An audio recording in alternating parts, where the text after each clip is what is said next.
So welcome to another episode of Analog Legends. I'm your host, Wesley, as always joined by Spencer Scott Holmes, and we have another nostalgic, exciting, fun-filled episode for you. But, I have to be honest, this whole process for this episode has been horrible for me. I've been in hell, in agony. We're doing our top 5 favorite bands of the 70s. And I think we both have criteria for how we decided that, and I'll kind of get into that for me. And I'm sure Spencer will elaborate on that too. But winning this down the top 5 was just brutal. And, last week we did wrestling. We did top 5 favorite WCW wrestlers and top 5 favorite WWF wrestlers from the Attitude Monday Night Wars era. And so we essentially did a top 10 list. This should have been our top 10 week because narrowing this down to 5 was just excruciating. But anyway, enough of me bitching and whining. Over here, I got Spencer Scott Holmes. How you doing? Hey, man, I'm doing good. I thought it'd be one. We've always talked about doing a music kind of podcast. Of course, we always would have like this top songs, before the movie year and, pulling up the charts and what have you. But it's just not the same as sitting down and going, you know what, let's talk about like the bands that really define us and so on. And I thought, we also need a 70s kind of podcast episode just to kind of bring in the new analog legends.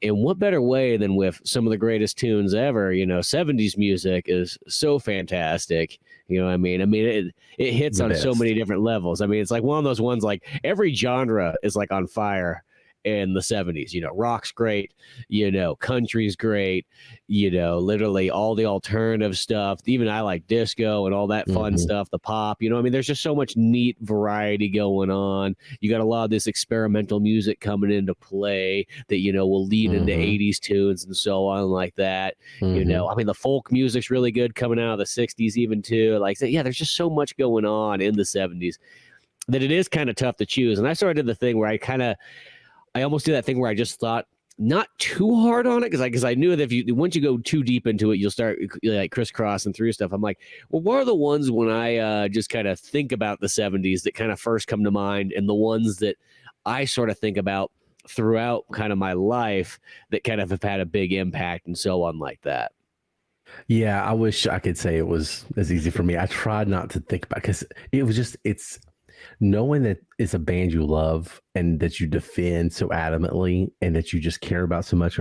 But I have to say they're not my top 5. Like, that's just hell for me. And as we speak, I'm letting you pick your 5th one first as we go because I still haven't decided which one is my 5th. And so I'll have a lot of honorable mentions and stuff and then for me, the kind of criteria was because I had to really do certain things to weed things out because, it was just too difficult. For me, what I decided was, okay, here's a band. I love this band. It is the 70s, their best work. If you look at their whole discography, is that the decade that defines them. And I had a few that I cut out because I love them, but I happen to love stuff from other decades more. And so that was really, really tough. And then, so here we are. I kept one of those bands in because it's probably my second favorite band of all time. But I kept them in, but I could have made that same argument for them as I did the other bands. But that was hell. It really was. Yeah, no, that's sort of the tough part of it is, deciding on which one's there and so on like that. And as I said, I kind of got to my 5 and then I was like, okay, I have 5. Let's not think anymore on this because I was afraid to go down there. And, there's some of those ones that pop up and go, oh, that one's pretty good. Or then there's some bands where like they have one like really killer album, but that's kind of about it. Like, they kind of peter off from about that point. So it's like one of those ones, like that's sort of a tough one too. I noticed a theme with when I was using my criteria to cut certain bands out that like there's a lot of bands that had a really good album that was released in either December or January at the beginning or end of a decade. And it's just like, I can honestly make a case for that being an 80s album, or I can honestly make the case for that being a 60s record too. So, that was a pain in the ass also. That kept happening to me, but I got my 7 right here. and then I'll decide after you pick your fifth one. I'll just bite the bullet and pick one, and I think I know which direction I'm going. But well, if you're ready, you can start with your honorable mentions. I'll do my honorable mentions, and then you go with your number 5. Okay. Well, gosh, yeah, I think my honorable mentions. I literally picked my 5, and then I'll start working my way up. So you start with an honorable mention really quickly. I'm gonna take a quick look at my list. Well, I've got a lot. So most of these I'll just name off, but there's a few of them I want to touch on. So, I mean, David Bowie, amazing. David Bowie, but I like a lot of his 80s stuff and, 90s stuff too. I have here CSN-Y, Neil Young, Stephen Stills. Love all that shit. And if they had all stayed together and that was one eclectic, solidified group of, discography and Neil Young stuff and Crosby, Stills and Nash, and they were all together, they probably would have cracked the top 5. But, Stephen Stills, Treetop Flyer, great song. Love it. Oh, yeah. So James Taylor, big, but also a lot of good 60s stuff too. Rod Stewart, James Taylor, just down the road in Chapel Hill is where he grew up. Love some Rod Stewart. Yeah. Especially also with the Faces. He was great with the Faces too. Have a couple, Ooh La La, and, oh God, anyway, I love the Faces. Here's the ones I cut out because I felt like they were more represented in another decade. AC/DC, love AC/DC. Love AC/DC. That one's kind of a tough one too, because I really like Bon Scott like equally as much as Brian Johnson. But I do think that they are probably more dialed in by the time the 80s kind of come, and even like the 90s, because Razor's Edge 91, like that album's just killer from beginning. I mean, most AC/DC is kind of killer from beginning to end, but yeah, I mean, considering Back in Black is 1980, it was easier for me to make that decision. If Back in Black had been in the 70s, this is a different conversation probably. But ZZ Top's another one that was as good in the 80s as the 70s, so I kind of went back and forth. But here's the big 3. One of them's controversial. So my controversial one's Queen. Yeah. Great in the 70s. They're arguably their best records the 70s, Night at the Opera. But I actually like their 80s stuff maybe a little bit more. This not including their 78 album, which might be my favorite, but their 80s stuff is really, really good. And, the Live Aid shit and all that. So Queen, even though their 70s might be their best stuff, it's kind of controversial. I like their 80s stuff a little bit more. And then Journey's another one. Great in the 70s. You have Lights, you have some good songs, but 80s is where they really kick ass. This was the toughest one. This was the toughest decision. Tom Petty and the Heartbreakers. You know what? The interesting thing about Tom Petty, though, is he only has like 2 albums in like the 70s, if not even like 1. He has 3, but he has 3. Okay. So you have American Girl, which is their debut. Then you have I can't even remember the name of their second album right now. It's kind of their sophomore slump. It's good. It's just not, as good as the next album, which is Damn the Torpedoes, which is probably, you can argue this is their best album. And it comes out in like October of 79. But if I remember correctly, it took a while for that album to really take off. And so it's an 80s album. It might have been made in the 70s, released in the 70s, but it's an 80s album.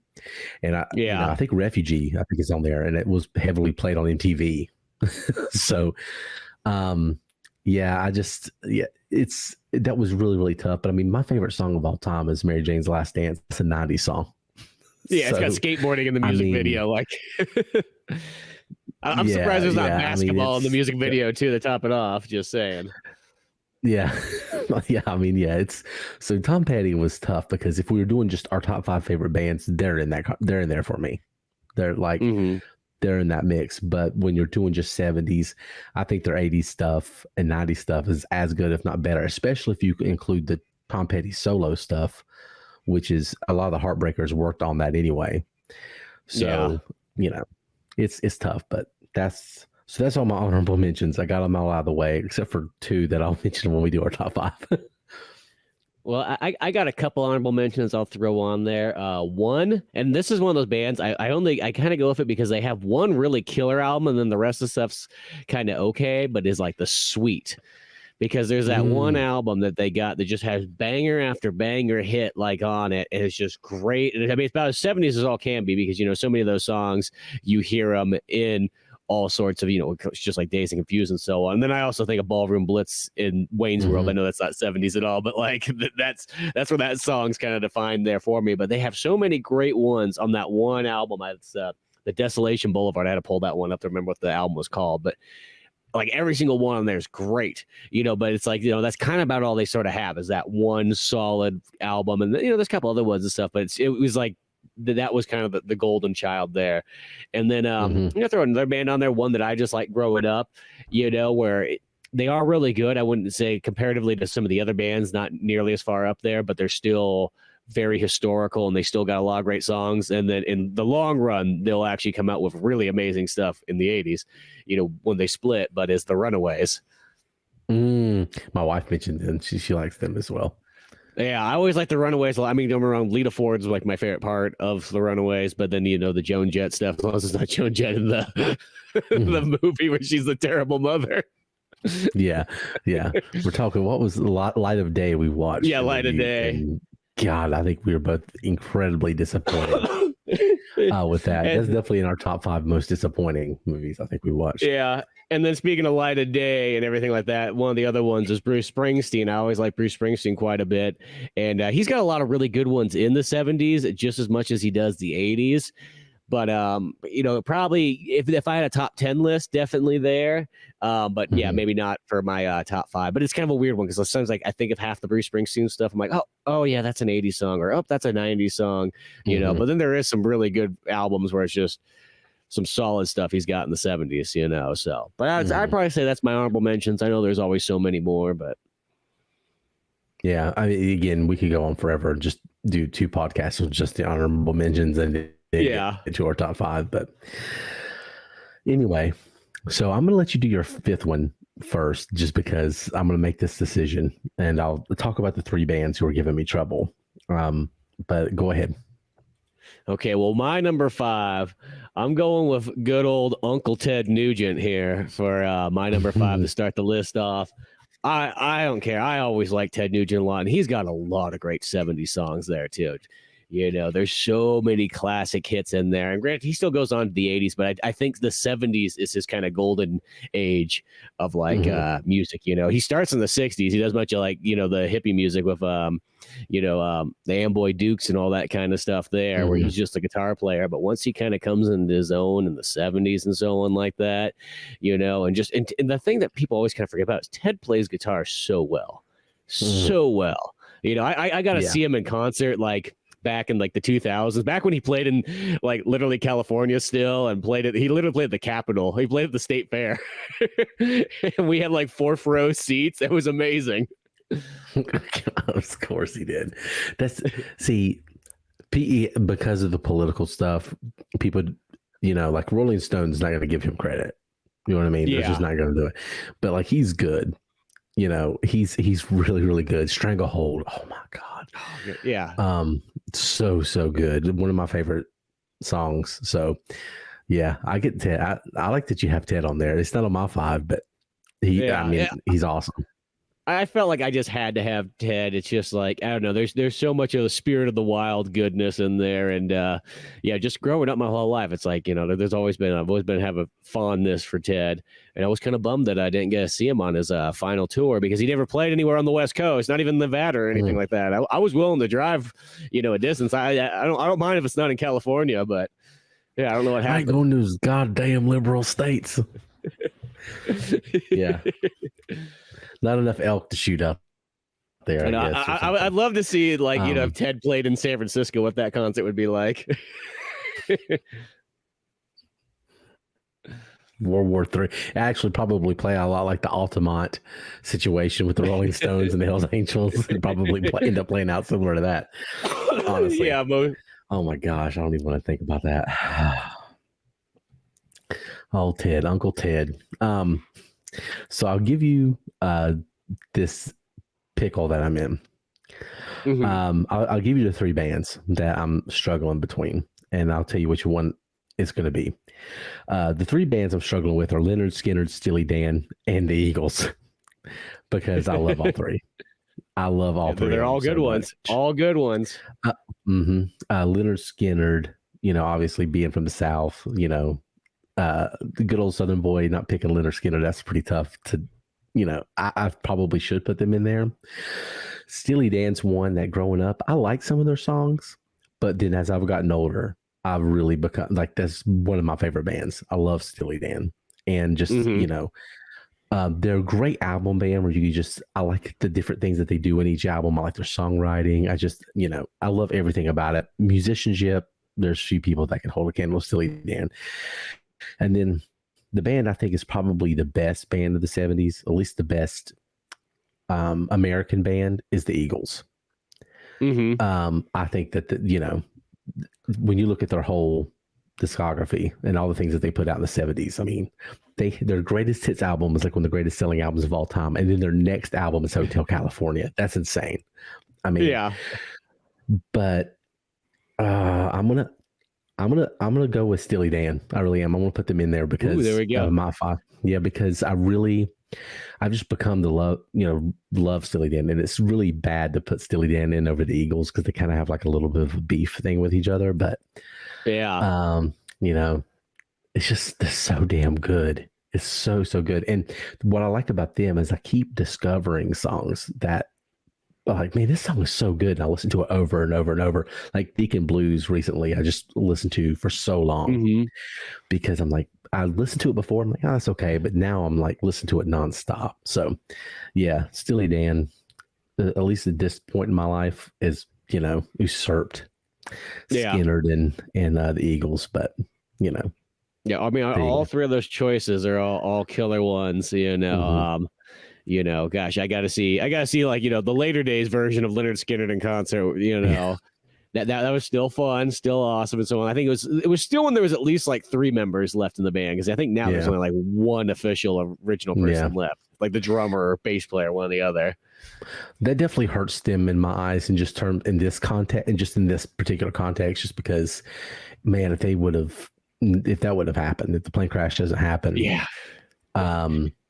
They were just getting better and better and better. And they Well, had, go ahead. they only have 2 albums before the plane crash, if I'm not mistaken, or is it 3? It's not very many. That's like the weird thing. It's like all those hits are like only on like generally like 2 or 3 albums, like, and I mean that's like the general, like, all the classic hits of Leonard Skinner all come from those, which is still kind of mind blowing. And then it makes you wonder. It's really like, it's like a Jimi Hendrix thing. You always kind of go like, gosh, if he could have kept making, how good of a guitar player would have got? Because we all know how other guitar players are. Like the older they get, a lot of times the better they actually get. That's like one of those things. Like you generally don't go down. You almost only get better. So like when you think of those kind of bands when they pass away, you go, gosh, where would they would have taken to next?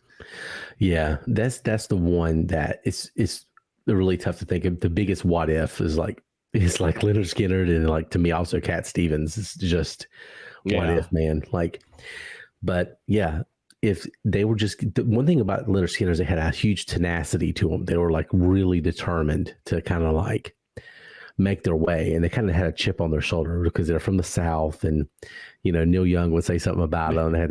They had to beef with Neil Young, and these British bands, and here's these good old Southern boys from Jacksonville, Florida. But I love some Leonard Skinner. But yeah, it's got to be Steely Dan is one of the best bands ever. They're big. Choice. Their only downfall is they didn't tour a whole lot until like the 90s. Oh, really? Yeah, they were they were really big about studio stuff. They were originally just a touring band, and then they got into the studio, and they were really just focused on making like, studio music, and they would bring in other members. It was really just Fagan and what's the other guy's name? But yeah, really just those two, and then they would bring in other people to do stuff. But it's always interesting, I think, back in the day when you don't do the touring thing, it's like the same thing I think of the Beatles. It's like it's like they literally stopped touring like what in 66. So there's like 4 years where they didn't like, and that's like in a time period where it's like, it's not like there's tons of other avenues. You know what I mean? It's like you sell your album. They have those music videos that I'm never too sure what those appear on. They appear somewhere on 70s or on 60s TV, but like it must be variety shows and so on. In the movies too, they had like they had the movies. Mm-hmm. You know, so I mean, they were doing other stuff, but it's like, yeah, it is kind of an interesting thing to go, we don't need it. We're done with that live performance. We did that for a good 10 years and milked that for all it's worth. The Rooftop was like the first time they had done it in years, live performance.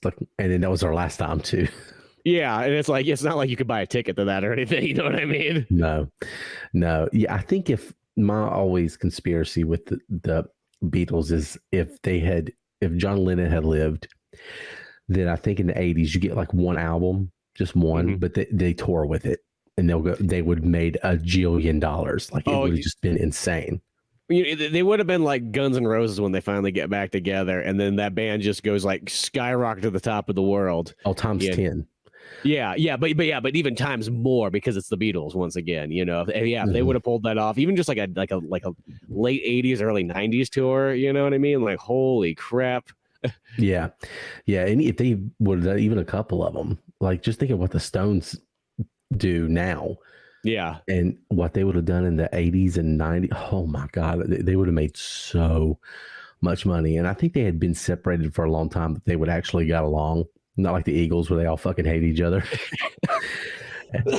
Yeah. Not like the Eagles at all or anything like that. Yeah. Well, the Eagles, like Glenn Frey dies. Like he's like the guy. It's like Don Henley, Glenn Frey, they're the main two. And then they're like, oh, fuck it, we'll keep touring. We'll just bring a son in.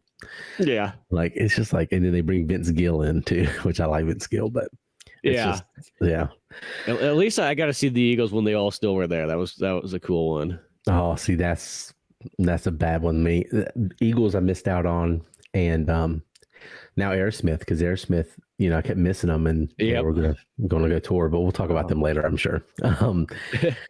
But all right, so what's your number 4? So my number 4, I'm gonna go with Alice Cooper on that one. Ooh, I was hoping you, but I had a feeling you would, so I was hoping you would. And Alice is one of those guys that I think I like his 70s stuff just as much as his 80s stuff. Like they both, well, really, Alice is always good. He puts out like a new album nowadays, and they're still like killer. Like, and he's always putting out tunes. But throughout the 70s, he's like one of those guys who's doing like 2 or 3 albums like a year, like just like a madman. And they're just like, there's great hits throughout them. And even if there's like some albums that maybe aren't like filled to the brim with like real strong songs, it's like it doesn't matter. 6 months later, you're gonna have another Alice Cooper anyways. So don't worry about it. Yeah, there's more coming. And so many of those songs in there are just great. And in my opinion, I've always kind of thought that, there's always that argument of like, who sort of kind of creates the initial heavy metal kind of vibe and feel. Is it Black Sabbath? Well, I always say it's Alice Cooper. I really think at the end of the day, I think, Black Sabbath's definitely there. I'm not denying that one bit, but I think Alice Cooper's really doesn't always get that credit as much. I think Alice Cooper, what's interesting about him is that there's elements of hair band stuff, but also glam too, kind of early, because I could see Kiss taking a lot from Alice Cooper and stuff like that. So it's kind of like 2 branches of like heavy metal. You know what I mean? Yeah. But he's definitely part of it, and man, he's fucking cool too. He's so cool. Yeah. And he still's out touring and everything like that. I mean, like the first album's from 69. I mean, there's very few other bands that are like from there that still continuously tour and so on, like and continue them, in a sense, not necessarily reinvent themselves, but keep themselves modern throughout like every decade still, Like a lot of older bands go back to their roots. Like, we're going to go back to our roots. And a lot of times it works, Yeah. But yeah, it is cool that he's, done so much, but he's so iconic is the thing with him. Yeah. You know what I mean? And it's like, I think, he kind of gets lost in the sauce with some of the other people, but just as a touring kind of, persona, and just to go see him live, he's kind of like the hard rock Jimmy Buffett, like, because he's kind of got like a cult, and he's kind of like he's got this persona to him. I love some Alice Cooper. Yeah, and that's one of those ones I still haven't seen him live. And my friend Buddy, he always tells me that that's like literally like the cream of the crop, like concert to go see. Is I've Alice heard it's good. always puts on a great show. It always changes up each time, so you're never just seeing the same old greatest hits thing. Yeah, he always does cool stuff each and every time. So I think the last one he was doing the tour with, it was him and Rob Zombie, which was like a cool pairing. I'm like, at some point I just got to do it. And he even played like real close, like only like one county away. And I'm kind of bummed I missed that one. You know, like one of those ones where he played like an Indian casino and whatnot. And it was like, oh, that would have been the way to go.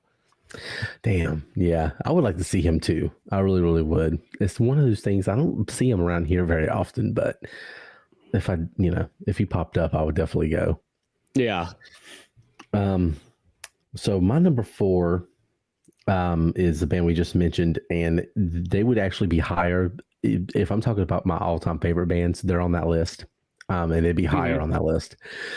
But they have good stuff in the 80s and 90s, and I like that stuff just as much. But that's Aerosmith. You know, Aerosmith is the one that like I was almost going to put them on the list. And don't get me wrong, I really like a lot of the 70s tunes, but I think that the 80s, 90s stuff has always been kind of like my general like core go-to. Like that's what makes Aerosmith one of my favorite bands, is because of that stuff. And not saying that the 70s stuff isn't totally, there. I mean, there's a lot of great things, and of course, a lot of the early classics, but I think of, I'm trying to pull it up real quick. The Draw the Line album, I like quite a bit. 77. Yeah. That's good. Toys in the Attic. The reason I have them on there in the 70s is because I've heard somebody say that they're like a mix between Zeppelin and the Stones, but not as good as either one of them. But that's what they are, and they're very bluesy, especially early on. They have that bluesy sexiness, dirtiness to them. Yeah, like stuff like Mama Ken. Even though Steven Tyler sounds like a completely different singer, those first couple albums. Yeah, but Mama Ken, Sweet Emotion, Last Child, which is great song. Yeah, Train Kept a Rolling. Yeah, all that dirtier shit, and then of course you get things like Walk This Way and all that, like big 10-inch record. Yeah, that's probably ultimately my favorite Aerosmith stuff is the 70s stuff. Now I love the 80s stuff, Love an Elevator, Dude Looks Like a Lady, and the 90s stuff I like more than the 80s stuff. Well, those early 90s albums are so good. Yeah, because that's really actually the best. Like some of the best Aerosmith is that it's like literally like 1990 to like 95. Like they put out like 3 or 4 just like killer albums just like right then there. Yeah, and then you have Armageddon too. Yeah, just to lead up into that. Yeah, it's insane. And then in 2000 they have the Jaded, whatever that one was, Just Push Play, I think it was. I had that album. Yeah, 2001. That's a good one too. Yeah, it's a little corny, but I like it a lot. But yeah, they're a lot like Tom Petty for me, which I'm like, if doing top 5 all time, they're definitely in there. But do I like which decade more? But I actually do like their 70s stuff the best, which is why I put them in there. But they would be higher, ironically, on other lists. Yeah, no, I see. If you're going to all time, yeah, I totally agree too. If you add up all the, Aerosmith stuff together, most definitely. But yeah, no, Aerosmith's got to be on that. I kind of knew you were going to have them on there, so then I didn't worry too much. I was like, we'll talk about them no matter what, you know. Yeah, you knew what I was probably going to have. You probably know my whole top 5, honestly. But yeah, Aerosmith, I mean that's almost like the most podcast mentioned band, I think, is like one of those ones. I think we mention that all the time, like is there an Aerosmith song there? What would be better is if there was an Aerosmith here. I would say definitely between Via VHS and this, it's definitely the most mentioned group, entity, artist. Yeah, so we both done our 5 and our 4. So what's your number 3? So we're on 3. So here's kind of my big band I'm going with, but 70s is by far my favorite decade of them, and that's the Rolling Stones. It'll probably lead up to you if I had to guess. So they're my number 2. Number 2, okay. Yeah. But Rolling Stones in the 70s, I mean, my favorite Rolling Stones album of all time is Black and Blue. I like it because it's kind of goofy, and it's like there's some amazing songs on there, and then there's some really weird songs on there that you're like, God, like, what were they thinking doing this? But that's what I just love about it. Of course, you got Exile on Main Street, always a classic, the double LP and everything like that. But you got Some Girls as well. There's so many just great ones on there, and I mean, the Rolling Stones is great all the time. 60s is excellent, but I think it's like, this is the thing about the Rolling Stones is where the Beatles were very dialed in the 60s. Yes. Obviously that's the Beatles era, but I felt like the Stones, like, they took more time to kind of like figure out their groove, and by the time they kind of get to like literally like totally late 60s and then 70s, man, they're just killing it there. You know what I mean? It's like that's their time to shine. It's like they just need to be a little bit older and just like almost a little bit wiser to put these tunes out. The less Brian Jones was involved as he started getting out of the band, the better they got. And that's just the sad, harsh truth. Yeah. But, I mean, Stones are my number one favorite band. But yeah, I agree. 70s is at least like right when the Beatles are waning out, that's when they're going up. Because you got even Get Your Yayas, Let It Bleed, which might be their best album. That's like December of 69. Yeah, because that's like the closing of the 60s almost, is that album. Yeah. And then Get Your Yayas Out, then the Sticky Fingers, which is probably my second favorite Stones album. Yeah, Exile on Main Street, Goat's Head Soup, which is amazing. It's only rock and roll, Black and Blue, and then Some Girls. I mean, that's a hell of a fucking run. I mean, like, I think it is better than their 60s stuff. It's bluesier, it's dirtier. Yeah. Yeah. I mean, throw Ronnie Wood in there a little bit too. Yep. Yeah, it's just that's the one. Like, those are always my go-to albums, is right there in the 70s and so on like that. I feel like the 80s ones are the ones that I throw on in the background when I feel like I haven't listened to this one in a while. Let's see if what this one was all about again. And a lot of them, they're not bad. There's nothing that really sticks a whole lot in them, except for I think it's Tattoo You. That one's still really good. Yeah, a couple of those early 80s ones. Well, Start Me Up is on there. Yeah, exactly. One of I love the Dirty Work cover. It's not really the greatest album, but the cover is hilarious. Hold on a second. You got that one? Because that's like one of the greatest covers ever. It's just one of those ones, just somebody's like, hey, we got to make this very 80s. You're like, yeah, let's go. What's 80s? Well, here, we're going to wear a bunch of bright ass colored jackets, pants, and everything like that. We're going to sit on a teal couch and look. There it is right there. That's the greatest cover. That's my favorite Stones cover. It's so weird that you say that, because I think we've talked about this before. This is one of my favorite album covers of all time. Because what in the fuck about this is Rolling Stones? Not a goddamn thing. Nothing. Like, it's this, and it has some good songs on here. Like I think Hey Negrita's on here. Maybe not. No, that's on a different one. It has Harlem Shuffle, which is good. Yeah. And it's the thing is, all those 80s ones are still good. They're just not 70s good. That's just, what the fuck is that? But that cover, I love that cover. And that's like the one that people go like, oh, that's one that, like, no, that's one of the best ones, not one of the worst ones. Yeah. It's like the Permanent Vacation. There we go. It's like the Kiss 1997 one where they're just stand there. They're like, okay, what's popular right now? This grunge rock thing? Yeah, we can do this. We'll get some flannels. We'll go stand in someone's basement. We'll try to look like we're poor and mean. We're Kiss, so we're like millionaires.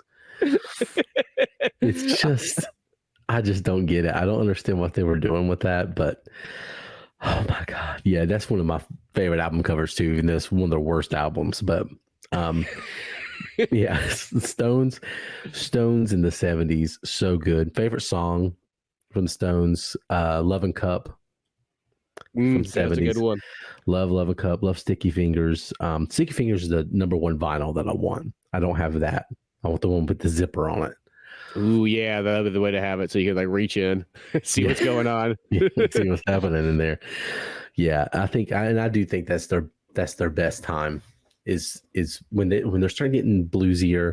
Brian Jones is starting to kind of wane out a little bit, and to me, just the last thing when they do Midnight Rambler, which I think is actually from their '69 album, that's when they're the Stones now. Like what they are and going forward is when that song, and they say that's the one song that they do that nobody else can do. But yeah, so that's your 3 and that's my 2. Yeah, so there we go. Stones on the list there. So by that standard, are we going to my 2 next to balance it? Or no, you got a 3 still, right? Yeah, I have a 3. So I yeah, I have to get this adjusted because I have the Stones in there. Yeah, so my 3 is Led Zeppelin. Ooh, okay, there we go. Yeah, so Led Zeppelin, it's tough because they have like 3 albums in like 1969. Yeah, they come out hard like at first, and they're like, "Here's a bunch of stuff at once." Yeah, and so it's 60s stuff, but you could also say it's 70s stuff, and then, but they're so good throughout that decade. They're pretty much contained in that 69 to like 78 realm, and I think they're in the conversation for best band of all time, in my opinion. Like everything's good. It's so eclectic. I love that there's bluegrass stuff in there. I love that there's country stuff in there. They can rock hard. They can rock doing acoustic shit. Yeah. And then, it's scary because every band has like 1 or 2 things that are really good. Either you got a really good guitarist and a lead singer, or a really good guitarist and a really good drummer, but they have everything's good. Yeah, Like all 4 of them are. Yeah, all 4 of them are fucking great, like all time great at what they do. So that's why they might be the best band ever, just in terms of how good they were. But yeah, you could also make an argument for them being a 60s band, but just because it was right at the end of the decade, they had 3 albums right then. And then, Led Zeppelin 3 is probably my favorite, but it's so good. Yeah, and Led Zeppelin 3 is still 70s, so yeah. So, and then the rest of their tunes are all, you follow that up with Led Zeppelin 4, House of the Holy, Physical Graffiti. I mean, Coda too. My brother and I love that album, and it's got Hey, what can I do, which is probably my favorite Zeppelin song, probably. I know I'll go back and forth with that one. I love Going to California as well, and then also Bronny or Stomp, so good. Yeah. So yeah, I love some Zeppelin. I really do. See, Zeppelin, this is the only downfall for me and Zeppelin is I really liked them growing up, but there was this classic rock station called The Hawk out here outside of Modesto, George Lucas Town. And they used to always have this thing that was like, get the lead out at like 7 o'clock, like every night, all year round. They still have it to this day. And it's like, there was almost like a burnout of Zeppelin. And I know that some people had the same issue with AC/DC because the Hawk also was really bad about playing AC/DC like way too much. So some people are like, I can't listen to AC/DC more. I know they're good, but I can't, and that was how it was with Led Zeppelin. There was a point where I got so burnt out with them that like, I mean, I've spent like 15 years and I haven't really listened to them. And I keep going like, maybe it's been long enough. I can go back. I haven't heard it in a while. I haven't been overblown. So I keep looking for that moment where I'm going to go back and listen to Zeppelin again, because it's been a long time since I've been really into them. And as I said, I just got so, yeah, it's just like everywhere you went, it's just like there was like Zeppelin, that radio station. Like not only would they play like an hour of them every single night, back when, radio was still a thing, but they would still play them throughout the day and everything like that. Be like, God, like there's other bands out there, you're milking this one a little too hard, We have I totally get it, because we have the Fox out here in Charlotte, 99.7, the Fox. Well, I'm in Raleigh now, but when I was growing up in Charlotte, and luckily we had an alternative station called The Ride, which I found later, which was my favorite radio station. And that's what introduced me more to a little bit, some 10 years after and shit like that. And, Neil Young and other things. But the Fox played Boston. Boston's got like 4 sons. 5. That's a perfect example of a band. They have one album, and that album has all their hits on it. Yeah. And by the way, weird ass band, weird ass story, how that all played out. Boston's weird. It's not even like really a band. It's a guy, and then it's Boston's weird. But Yeah, they would play Boston nonstop. I'm like, they got like 5 fucking songs. They play AC/DC too much, but the one song I will never ever like again because why would you play this so much? Fucking Dust in the Wind by Oh Kansas. God. Non they would, I bet they played it 5 times a day. Yeah. It's why? And the weird thing I always thought, it's like you're a classic rock, station. You're not a top 200. Where I get it. The reason why a top 200 station plays the same songs over and over again is because they're getting paid to play those songs because they're trying to push them. But like when you're a classic rock, what are you pushing? These albums are 40 years old. You should pick any song. And that's the thing. The other problem I kind of had. It's like, they pick the Stones. Like, dude, the Stones have more than 12 songs. You know what I mean? Like they literally have like 40 albums. Pick any other song than just the greatest hit stuff. You know what I mean? It's just like I don't know why. And then you have people call in. It's like, they'll have like, oh, okay, you can call in for the lunch break hour and say what you want to hear. And the guy calls in like, hey, I'm on the hawk. What do you want to hear? What do you want to hear? Well, Back in Black. You're like, dude, you had the power to choose anything. Why would you choose Back in Black? It's going to be played 5 more times a day. There's so many other AC/DC songs. AC/DC, Boston. Another one they played a lot, which I still like this band, but the fucking REO Speedwagon. All the time. Like, what the fuck? Foreigner. That was yes. Because Foreigner is the band that, like, I call them, they're the generic rock of the 70s. That's literally what they were. They were just like they were just sold to the masses. You know what I mean? I'm not saying they got some moments, but like that's what I look at. I'm like, that's like in a sense, like, and I like this band way more, but if someone wanted to go like, it's like the Nickelback of that, it's like, that's like what Foreigner was. They were that band. For Jukebox Heroes, like my least favorite song maybe ever. Yeah. I fucking hate. I don't like Foreigner that much. No. And I went through a phase where I was like, that was Styx, and I've come around and actually started to really like Styx again. But yeah, Foreigner, and I like some of their songs. Cold as Ice is good, and I saw a concert. Well, granted, we won free tickets to it, but like we were going there because it was Def Leppard. That was what we're going there for. But they had Foreigner and then Styx open up for it. Now I do like Styx. I think I remember that tour.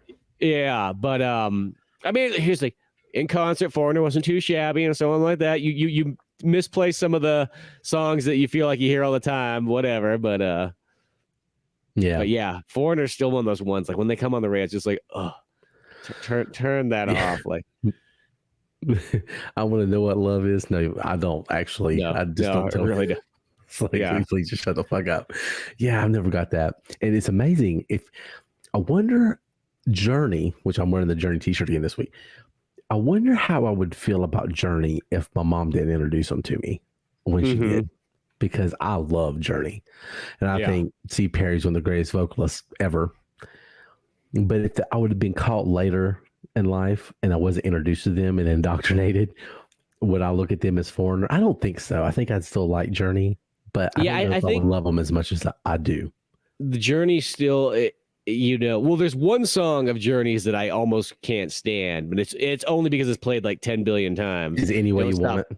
No, Don't Stop Believing. Actually, I like Any Way You Want It, but Don't Stop Believing is like the only song of Journey that if I hear that's like skip. Even when I was doing the DJ, I'm like, no, I'm not playing that song. Like and it's like I really like Journey. Don't get me wrong, I really like Journey, but that song has been played like I've heard it so much. Once again, probably I'm gonna blame it on those classic rock stations because and the Sopranos. Yeah, I guess that's true. Yeah, there's some other things out there, but yeah, it's like Journey's another one too. At least Journey has a lot of hits, so I feel like that puts it's like Tom Petty. Tom Petty has a lot of hits too. So on a classic rock station, you can hear like at least 15 plus different Tom Petty songs, 20 plus. Same with Journey, where some bands just get like Alice Cooper gets really screwed over. He gets like 2 songs on like a classic rock station, Yeah, I don't understand how some of that works because I know there's royalties with different things. It really is weird what they play over and over and over again. One we would always hear too, which in Charlotte we would hear a lot because of the Panthers, and they played at the stadium was Cat Scratch Fever. Kind of got overplayed for me, even though I still love that song. But they would, well, Ted doesn't really he only gets like 2 or 3 songs on the radio. Yeah, you don't get a whole lot of different variety in Ted on there. That's the only thing is that always bothered me. It's just like these bands have all kinds of stuff, and I mean, like, just intermix some stuff in there. Like, God, it's like, you know, especially when they used to just play, it was like, you know, you're only utilizing the 70s. You might as well, you know, mix in all this kind of stuff. But it's always something that bummed me out. Like, I mean, I know it's like complaining about radio that like nobody probably listens to now. I'm still always surprised that radio's around. I still don't get it. Like, who one is listening to it in the first place? Like, I like to assume everybody's got a phone in their pocket, correct? Don't you all have Spotify? Yeah. So here's the weird thing about that, and we'll get back to our top 5 list, but I'm kind of glad we're doing this because I don't have a number 2 anymore. So that 95.7 station, The Ride I mentioned, I'll turn that on every once in a while just for nostalgia's sake. Yeah, I still do the same. Yeah, because it'll go boom, boom, 95.7, The Ride, and there's like a motorcycle thing that goes off. And I have a playlist on Spotify that's called The Ride. And I literally went on their radio station, looked at all their songs. And I did this over the course of like 3 weeks and just curated the whole playlist by what they were playing. And it was always way more eclectic than 99.7 The Fox.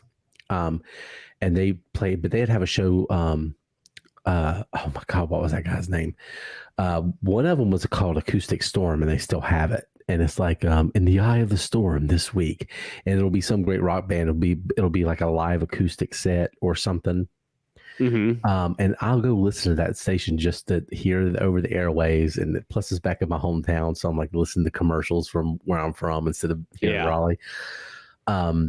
But they, I think Nick Michaels was the guy's name, and he passed away like 5 or 6 years ago. They had an app, and he was like a DJ, and I'd love to hear his stories about the songs and like hear him talk about it. So that's one thing I miss about radio is the personality around it. But we grew up in a time where we didn't get there wasn't like famous DJs anymore.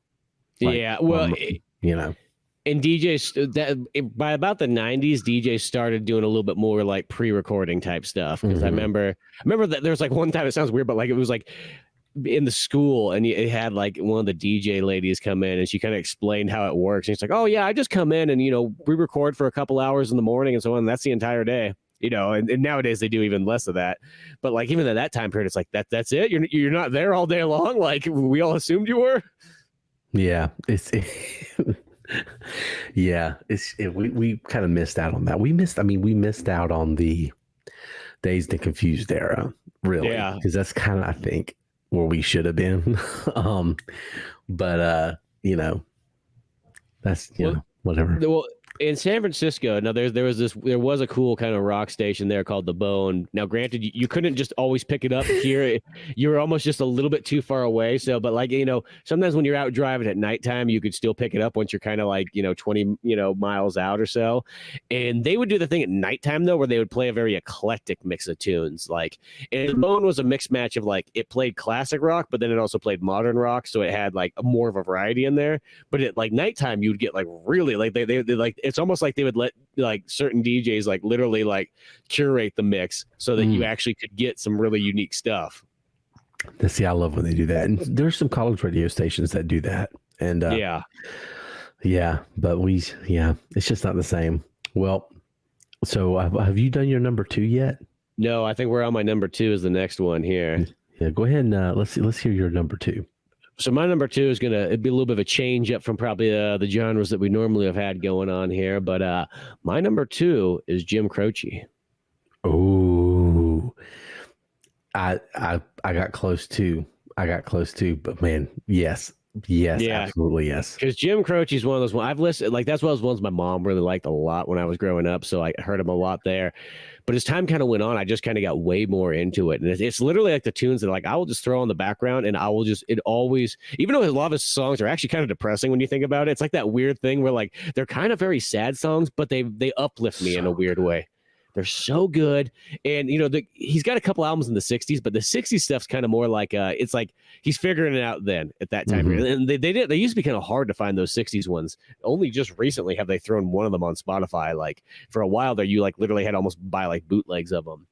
But then like his three kind of core albums, and then there's a really good live album. Those are all in the 70s. Of course, he passes away too soon, but those three albums are so good. Like a lot of times I'll just put the start of like the 70s albums on and just listen to all three of them in a row. I used to do it a lot when I was doing drawing and everything like that. That was like one of my go-tos for background tunes. I loved it for drawing and everything like that. But Jim Croce, yeah, there's just so much stuff there. And I love the storytelling of songs. I mean, that's something that kind of is missed in rock and roll, but a lot of great, and Jim Croce is kind of in the folk, but like it leads into like that country. Is a lot of the great country of the 70s, which 70s country is kind of my favorite. I love those storytelling songs. Those are my favorite. I think that's one of the coolest things. And Jim Croce has a lot of that too, where like you're getting a full story, like almost so much so that you could take a Jim Croce song, break it down, and be like, this is a movie right here. There's your movie script. From beginning to end, you have it all there. Just fill in the dialogue,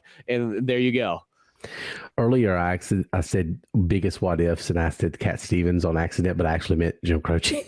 Oh, okay. I said, I was gonna say too. I was like, yes, he went quite a ways. I was like, I mean, I just said that on accident, but Jim Croce, Operator.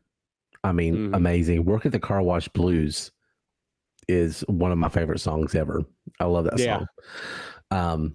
He's a huge what if because he, I have James Taylor over him, but I think that's mainly because he's from here and I'm a little biased.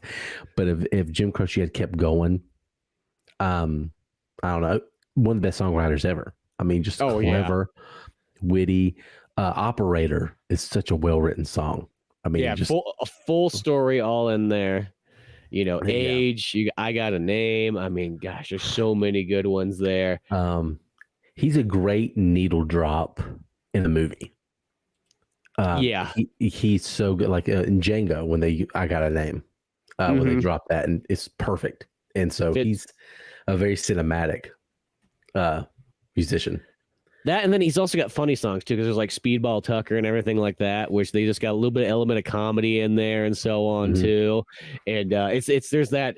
I think it's the Have You Heard one. I believe that's the live album, but that one's kind of cool because it's just him and his other guitar player, and then he tells little stories in between. So it just gives you a real experience of like the Jim Croce kind of way. And like almost to me, like Jim Croce really, if I think of the 70s, that's almost like the core I probably would go to more than anything else. Yeah, I totally get that. He's kind of synonymous with that time and like that sound. Jim Croce's fucking amazing. That's a huge one. If he had lived, what would have happened? Because, he's up there with Hendrix and all the other ones, but he was just kind of getting started, and he was so young. I think he was like 30. Something like that. It's those planes in the 70s and 60s and 70s. I don't know why that was such a. I mean, even Ric Flair, and he survives the plane because he's the man. Do you think he said? Well, sidebar real fast because I don't want to get because we could talk about Ric Flair all night. Do you think he got struck by lightning because he says he did? I wouldn't like faze me if he did. I know that sounds like a Ric Flair story, but like I could also believe it too. Yeah, I don't know.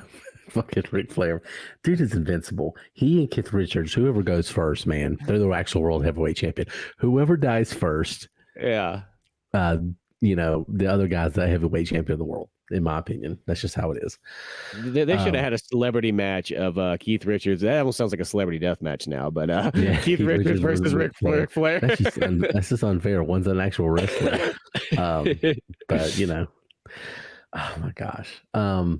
Well, I always said Jay Leno wrestled, so I feel anybody can wrestle. Fair.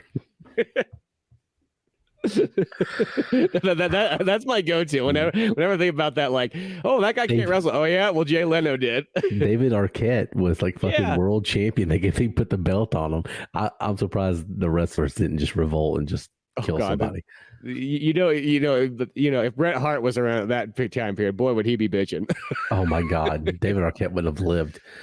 But anyway, so I guess I'll do my number one, and you'll do your number one. Yeah. Okay, my number one, unequivocally, is Bob Seger and the Silver Bullet Band. Oh, there you go. Fucking love the shit out of Bob Seger. Bob Seger's greatest hits, Tom Petty's greatest hits, and Journey's greatest hits are my three favorite greatest hits albums. And I could just listen to them over and over. But I mean, I love, Night Moves, fucking incredible. But he's just, you mentioned Bruce Springsteen. I always had a beef with Bruce Springsteen because I've always felt like Bob Seger is just so much better. But, there's that Northeast bias with Bruce Springsteen. So like Rolling Stone and all these like the publications will put him high up there. And he did have good stuff in the 80s and 90s where Seger was kind of fading out. Seger had like the Beverly Hills Cop shit. And then he was in the 80s, he was pretty much gone. Risky Business kind of brought him to light again for a minute. But, he's mainly, mid to late 70s, and then he had some good shit that came to light later. Like his Ramblin' Man song was just fucking incredible. I think that was the Bob Seger system at that time. But yeah, man, Night Moves, Hollywood Nights. I mean, of course, Old Time Rock and Roll, Still the Same. All fucking great songs. Roll Me Away. Against the Wind. I mean, it's just so good. And those are songs I just don't get tired of. Main Street is one of my favorites. But also a good underrated storyteller. He's a really, really good songwriter. But I love the dirtiness. I like the grittiness. And he's got way more songs than people realize. Stuff that didn't even make it on his greatest hits. So Her Strut, Fire Down Below. So many good, Sunspot Baby. So many good songs with Bob Seger. I can go on all day. But yeah, he's my number one of the 70s.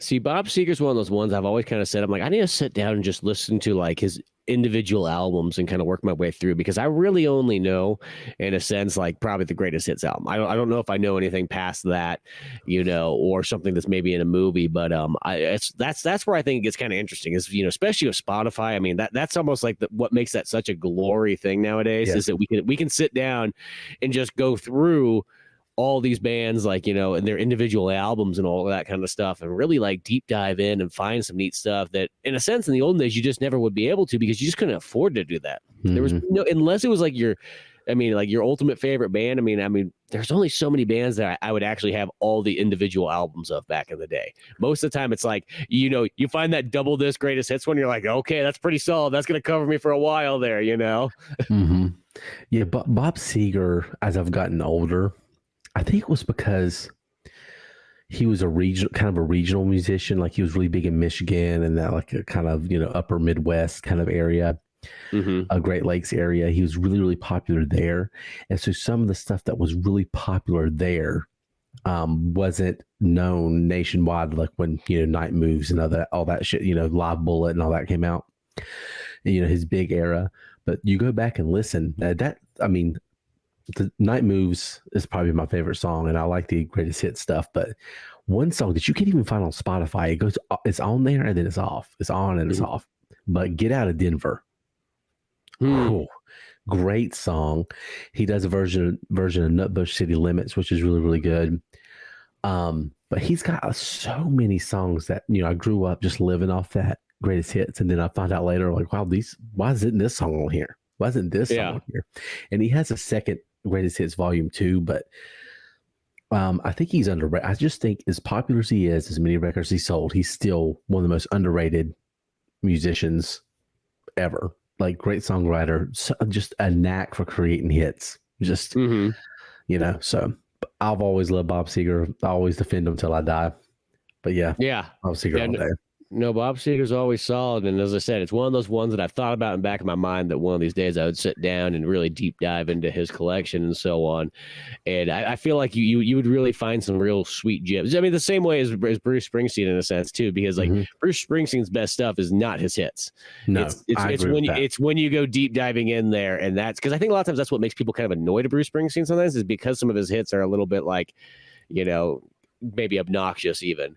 But once you go into like his deep dive stuff, you're like, oh no, there's some really good songs in here. And it's, once again, it comes down, it's that storytelling stuff. And the 70s was just so golden for storytelling things. One that kind of, as we were talking about this, like one that I'm going to throw as my honorable mention, but like storytelling stuff is I love Jerry Reed from the 70s. Like, you know what I mean? Just like those songs where it's just like you get pretty much a whole movie in one song, because here's this whole like almost like story from beginning to end, and it weaves it all together. And I think Bob Seger's in that same way too, because there's a lot of like very story oriented stuff in there.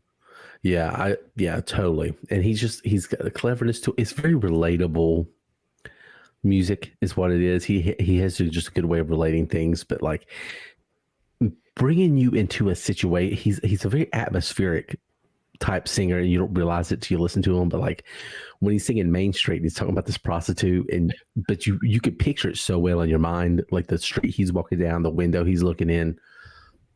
They all have a strong visual with it. You know, Night Moves. I picture the car. I know what car he's on the edge of the woods. I know where he's at. Like, so yeah. Hollywood Nights is another one. Like I picture like Studio 54, cocaine, girl running down the beach. Like it's just, you know, he's, you know, I was glad Tarantino used them in, you know, Once Upon a Time in Hollywood. Because I was like, yeah, Bob Seger's getting some love on the big screen. That's right. Yeah, no, definitely there. Well, does that lead up to my number one here? Sure. Well, my number one here is a band that, oddly, I would say the 80s is my favorite version of them, but I like the 70s literally really hardcore as well, too.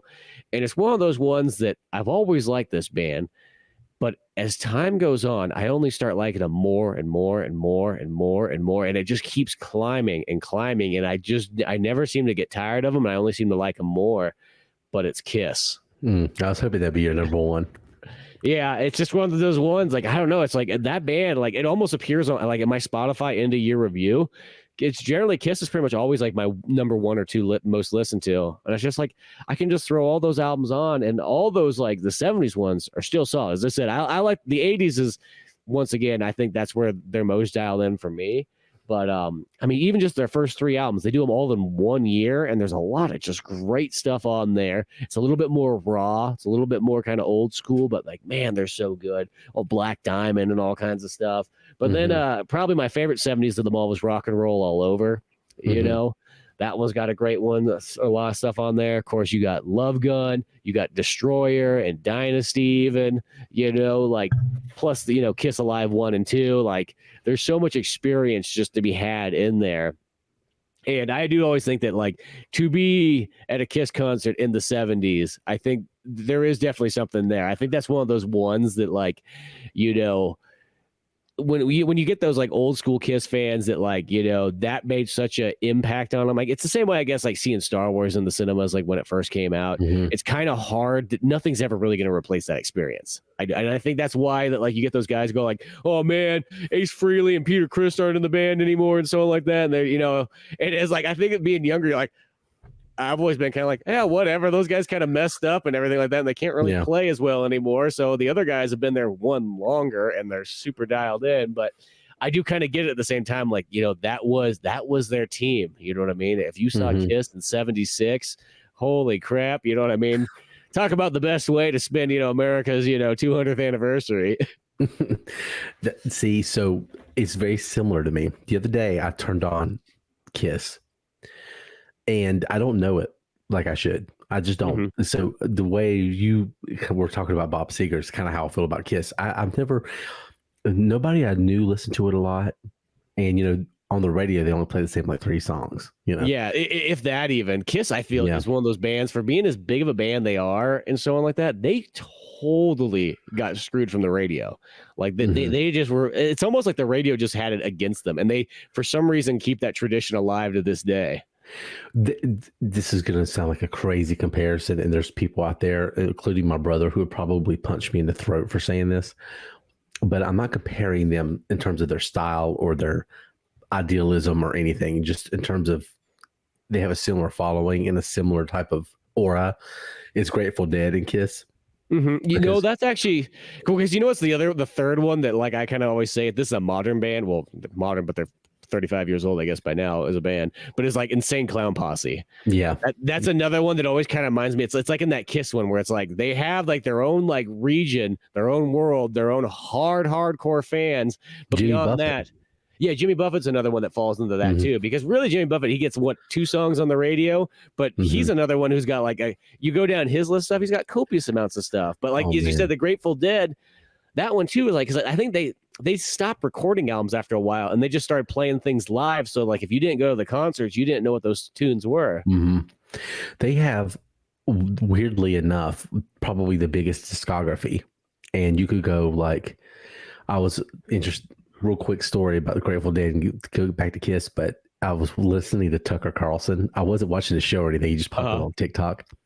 But he was talking about this show he went to, and he went to a show on December 28, 1984 in San Francisco. It's my birthday. And he went and watched Grateful Dead in San Francisco and talking about the craziness of their stuff. But you could type in a certain date and they might have a show at least one of the years on that date. So like my brother's birthday, I always sent him this one show that was on his birthday from like, I think it was in Chapel Hill, North Carolina, actually. But like they have their own world. They have their traditions. They have their rules with their shows. And Kiss is kind of like that too, where it's just like, yeah, they're a good radio band and they have some hits, but it's about seeing them there. You know what I mean? And being part of the community. Yeah. And I think that's it. There's a lot more community because that's the thing about Kiss is like you almost have to. It takes like a while to get really into it. Because I said when I remember being like when I first was kind of getting into Kiss, you know, as like a kid and in teenage years and so on. It used to be that one where it'd be like, you know, Kiss is good. Don't get me wrong, they're solid. You know, kind of simple songs and so on like that. You know, but maybe not Aerosmith, maybe not Rolling Stone. You know, you did that kind of thing as you're going up, and then like the more you listen to it, like they go, no, like. It's simple, but it's actually genius for the way that it is because it's really dialed in and it doesn't have to be, you know, they got so much of the other elements going there and it's the big picture and just the songs themselves. And you just kind of realize that those actually outweigh the complexities that a lot of the other bands that, you know, kind of they're up against in the 70s, you know, because, you know, you'll get some of those guys too, especially some of those older 70s guys that are really, especially when they're in like progressive rock and so on like that. Emerson or, ELP, Emerson, Lake and Palmer, you know, those kind of bands, Rush and all that kind of stuff like that. There must be like, oh, Kiss, blah, blah, blah. Oh, those guys can't even play their instruments and all that stuff. You know, you always hear that kind of stuff going on there. And I kind of hate to sort of say it, but sometimes you got to go, well, at the end of the day, though, let's be honest, who has the better songs? And that's the most important part. Yeah, cool. You can do a 15-minute solo. Don't get me wrong. I appreciate that. I love that, actually. I do love it, too. Yeah. But you know what I mean? Is that going to be the song you're going to throw on over and over and over again? No. Probably not, Tom Petty said it best. Don't bore us, get to the chorus. Exactly. Yeah, and that's just, that's them. And I think we need to have a pact here where I'm going to send you some Bob Seger shit. You're going to send me some Kiss shit, and we're going to understand I think it a little bit more. Because I'm looking forward to the Bob Seger stuff. As I said, that's something I thought in the back of my mind for years and just never have. And, yeah, I think I just need to send you like a little playlist of like, you know, just a bunch of kind of like you wouldn't normally hear Kiss songs that I think are really cool. Like that's almost what we should do. We should send each other 10 songs that you wouldn't normally kind of hear but you think that are really cool ones, and check those out. I mean, that's what's going to make that Chris Jericho concert that I'm seeing in December with my friend Buddies, because they're just going to play all the random ass Kiss songs, and that's the ones I like the most. Yeah. I just, it's weird. I definitely used to turn my nose up at them. And I know my brother would like tease me and stuff. And I'm like, you listen to Kiss? I'm like, not really. I'm not. I listen to AC/DC instead. But yeah, I'm really excited because I kid you not, just the other day, you had mentioned Kiss recently. And I was driving down the road. I'm like, let's listen to this. So I mean, I obviously started with, you know, Rock and Roll All Night just because I thought Waylon would sing it. My kids are singing everything now, which is hilarious. I mean, my 2-year-old was singing Walk This Way the other day, and I was dead. I was dying. Like, he's just screaming it. I was like, oh my God, it's hilarious. But yeah, so yeah, we'll do some Kiss, Bob Seger stuff. Little song shares. No, I think that'd be cool. But yeah, no, Kiss is one of those ones that like All Kiss is good Kiss in my opinion. Like the 70s, 80s, 90s, 2000s, even. Like I like it all, but yeah, in the 70s though, they're still just killer.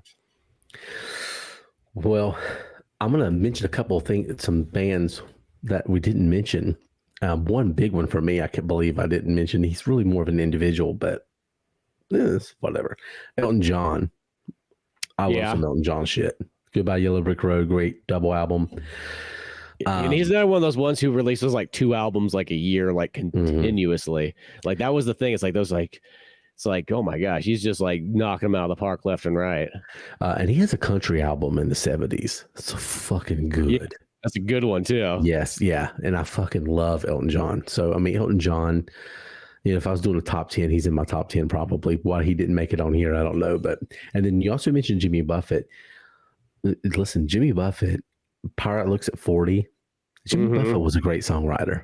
Oh, and Jimmy Buffett's one of those ones like, you know, I had my, you know, I think the greatest hits CD, cassette, whatever existed in my house growing up. And that was kind of what I knew. And I always enjoyed it. Like I'd never been one of those people who disliked Jimmy Buffett and so on like that. But when Spotify kind of came out and I started going deep in there, he became in my circulation with Jim Croce and so on like that. Like, because a lot of times, once again, when I like to do either kind of especially working on drawings, I always liked a lot of 70s sort of chill folk, mixed match country.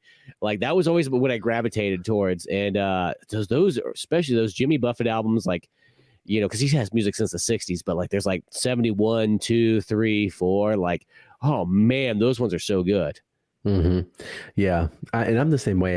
If we would have done this list a few years ago, my list would have been completely different.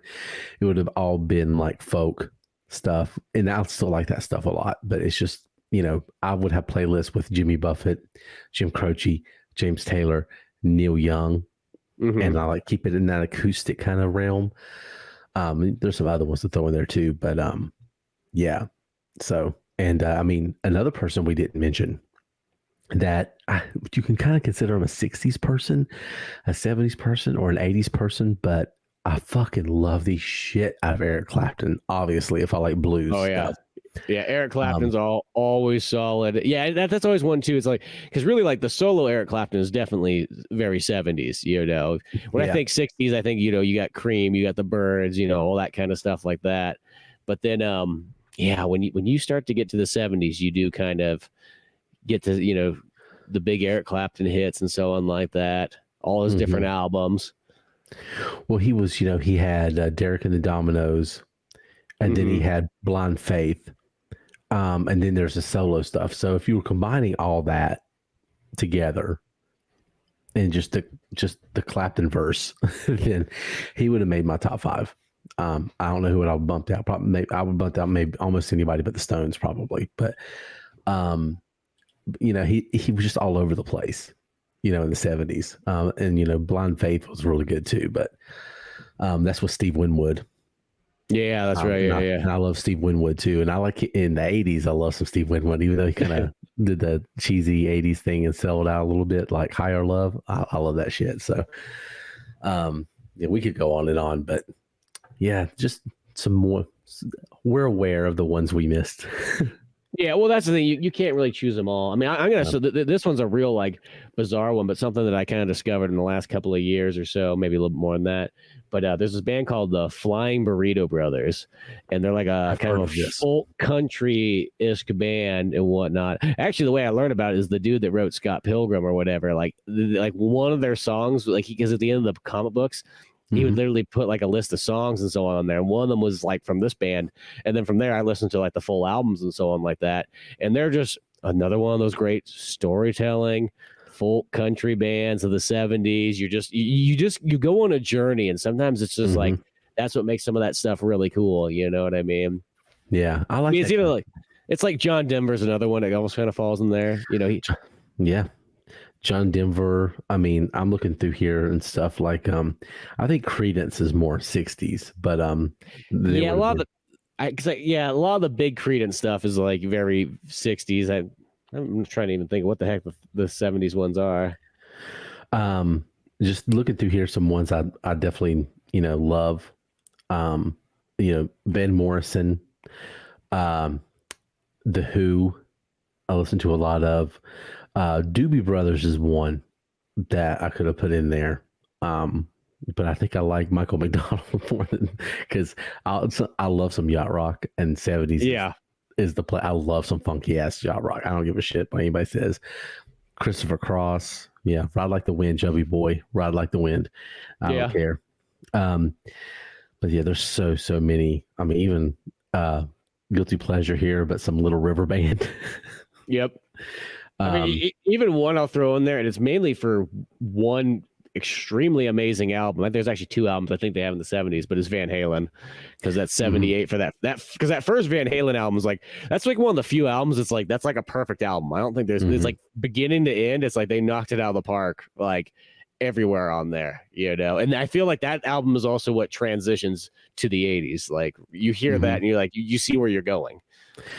Yeah, I totally agree. And that's the thing too. Like, I mean, Hall & Oates had some good stuff in the 70s too, but they're they're the 80s, you know. And Genesis, another one that's kind of weird because I like their prog rock stuff, but I'm not going to pretend like I don't like that commercial sellout shit. I love it. I mean, you know, so, and then what's funny is people put that down like, oh, they got to the 80s and sold out.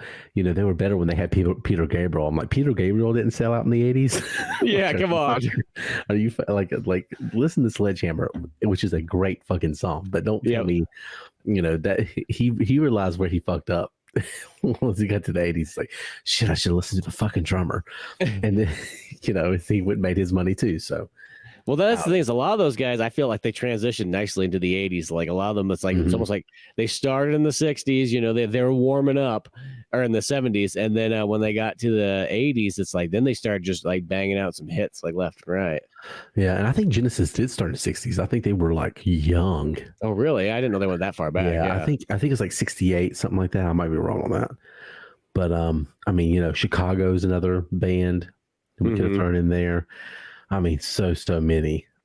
Santana's kind of a weird thing because it was kind of all over the place too, but they had some good shit in there. But yeah, there you go. Well, shout out to Marshall Tucker Band from North Carolina. I like them too. So anyway, I guess we'll have to do this for the 80s soon. Yeah, the 80s. It's like the 80s will be another one that'll be real. That actually be extremely tough, I think, for me, even in a weird way. Even though I love 70s a lot, but like I feel like I can think of actually more bands in the 80s that they're gonna fight for a position. Yeah, I think the 80s would actually be a little easier for me, but it would still be tough. But but what's tough about the 80s is drawing that line between, okay, when you're doing rock, you know what I mean? Because like, I'll give you an example, Prince. I mean, it's hard to say that's not rock. You know, I mean, like, it's not. It's pop, but is it though? Like, because he shreds that guitar like crazy in some of those songs, and you know, Let's Go Crazy to me is a rock song. So it's a weird. That's a weird thing. Or we'll eventually do this. We'll save it for some time. The 90s will be hard because I'll be like, do I like any of this? You know. The 90s is if you asked me when I was younger, I would have been very anti that, but I came around to find a lot of bands that I like in the 90s quite a bit. You know, as time went on, that I think I would have a very fun list with that one too. I like some Gin Blossoms. I'm not gonna pretend I don't. I like some of that. They have that melancholy kind of like sound that worked well in the 90s. But there was so many one-hit wonders too. There's a lot of two Princes out there, you know? Yeah. Well, in the 90s, I came to the conclusion I really liked ska music quite a bit, too. Like Real Big Fish, Less Than Jake, you know, Goldfinger. Like, there's a lot of those bands that, like, I kind of came around like, oh, this is real. This is fun. And, like, you go to, like, a ska concert, like, holy crap, if that's not, like, a great time. And what I like about it, too, is compared to a metal concert, I'm like, oh, and all the people in the audience are so easy to push out of the way. I can walk to the front. Like, it's not like you have that fear like a metal concert, oh, this guy's going to turn around and hit me. Funny story. I was in St. Augustine with my buddy, Dustin. And we went to this one bar that still lets you smoke cigars and stuff. So we had like cigars and stuff like that. We were going around and we found this other bar off to the side, and a band was getting set up, but they weren't playing yet. And I didn't know who they were. And it turned out to be a ska. And then we were both sitting there and they were playing and we're like, listen to this. And we're laughing and stuff. And then, Smoking cigars. yeah, we didn't have cigars at that point, but we were drinking and we were like just listening, and then we were laughing about it, making fun of it. And then later he looks over at me and I'm like, he goes, "This is good, isn't it?" I said, "Yes." Like, we didn't want to admit it. Ska is about as 90s as you really can get. Like if you want to have the sound of the 90s, I think it is ska, because especially when it's like the kind that mixes a bunch in there, where it's like not just traditional ska, but like it has the punk rock in there and everything like that, and the pop and everything. Yeah, Sublime. Yeah, Sublime's kind of. Yeah, and they're kind of like, in a weird way, they're like Nirvana, where like they're in that grunge rock category, but they don't really sound like the other bands as much. Mm-hmm. Where a lot of the other bands were like, Pearl Jam and Alice in Chains and Soundgarden and so on like that, they feel like they can all kind of play together. Where Nirvana is the one that's kind of like they're almost a little bit alternative compared to those bands in a weird way. Yeah. And I felt like Sublime's kind of like that too, because Sublime, even with like Real Big Fish and Less Than Jake, it seems like that's almost like they're still slightly a different genre. Yeah, this weird band. And I would like to see where they went to. Yeah, exactly. Once another like 2 or 3 album band wonder. Blind Melon, another one. Like where that went. Yeah. But anyway, we could talk about this music all night long. But alas, we have to wrap it up. But thank y'all for listening to Analog Legends. We might throw together like a playlist. Some Bob Seger, and then some Kiss, and then some, show you some Rolling Stone songs that I like and we both like, and things like that. So stay tuned for that. But as always, you can go to @ViaVHS if you want to yell at me about whatever it is, not putting Elton John on the list, my not affinity for ska music, that I should just love it more, whatever it is. Liking 80s Queen more than 70s Queen. I feel like that's the real egregious one on my part. But I thought you were gonna have Queen on yours for some reason. I thought you were. Don't get me wrong. Like when you did kind of mention the Queen, I'm like, yeah, I do like Queen quite a bit. But I'll say it's not as much as the 5 bands I have on there. No, I'll say that. It's one of those ones, like, don't get me wrong, I really do. But and that's how a lot of those bands are. It's like I really do like them, but I'm pretty satisfied with my list. It's not like one of those ones, sometimes you get to a list, and about halfway through a list, you go, oh, there's a band that or something like that. I felt like John was that for me. I didn't have that moment here where I was pretty much like, yeah, I'm satisfied with that. Yeah. And David Bowie's one I love too that I didn't really mention, but yeah, if you want to yell at me, you go to @ViaVHS on TikTok or X and yell at me there. Of course, you can find all the things that Spencer does at omanarge.com, Omanarge Podcast, Beats Boys Comic, and then whatever else he's doing, books, how-to things. I'm just waiting for the next thing. Yeah, so am I. I'm trying to figure it out. Yeah, nude rock climbing. You maybe I got Yosemite right there. Everybody always asks me if I'm a rock climber, so maybe I should just get into it, and then I should just put a spin on it with the nude rock climbing is. Yeah. But yeah, so you could find everything that Spencer does over there at oldmanarge.com. But anyway, feel free to chime in, yell at us about this one. This is one I feel like that can stir some conversation. So I'd love to hear some feedback and just why our lists are egregious and it's a terrible list, but I know for a fact that neither one of our lists is as bad as anything Rolling Stone puts out. Because those lists are intentionally terrible. So, but thank y'all for listening. Y'all have a good one and stay tuned.